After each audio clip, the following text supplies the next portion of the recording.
ए हे बघ ना, आमच्या कॉलेज ग्रुपचा जुना फोटो.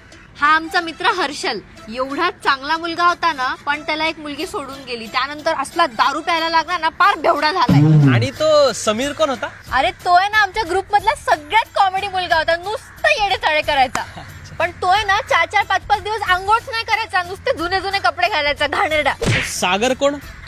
तो होता आमच्या ग्रुप मध्ये, पण असला मूर्ख आणि बावळट होता ना, त्याला कुठे काय बोलायचं कळायचंच नाही. मग आम्ही तर त्याशी बोलणंच बंद केलं.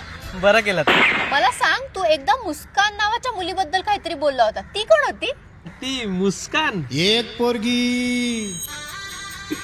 अगं ती माझ्या ऑफिस मध्ये रिसेप्शनिस्ट होती. रोज माझ्यासोबत डबा खायला यायची. एवढ्या टेस्टी टेस्टी भाज्या बनवायची ना, आ हा हा. आणि जर कधी मी डबा नाही आणला ना, तर माझ्यासाठी 4 चपात्या वेगळ्या आणायची तूप लावून. आणि आमची रोज भांडणं व्हायची. ती पोळी म्हणायची, मी चपाती म्हणायचो. चपाती पोळी, चपाती पोळी. पोळी होती का ती? आणि ती जेनी का कोण, तिचं काय? जेनिफर. एक पोरगी.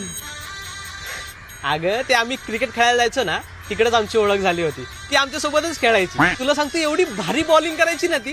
तिच्या गुगली बॉलवरती मी नेहमी आउट व्हायचो. आणि ती पूजा कोण होती? पूजा. एक पोरगी. अगं आमच्या घरासमोरचं मंदिर आहे ना, तिथंच राहायची ती पूजा. मी सकाळी मंदिरात पाया पडायला जायचो ना, नेमकं तेव्हाच यायची मला प्रसाद द्यायला. खूप गोड होती का ती.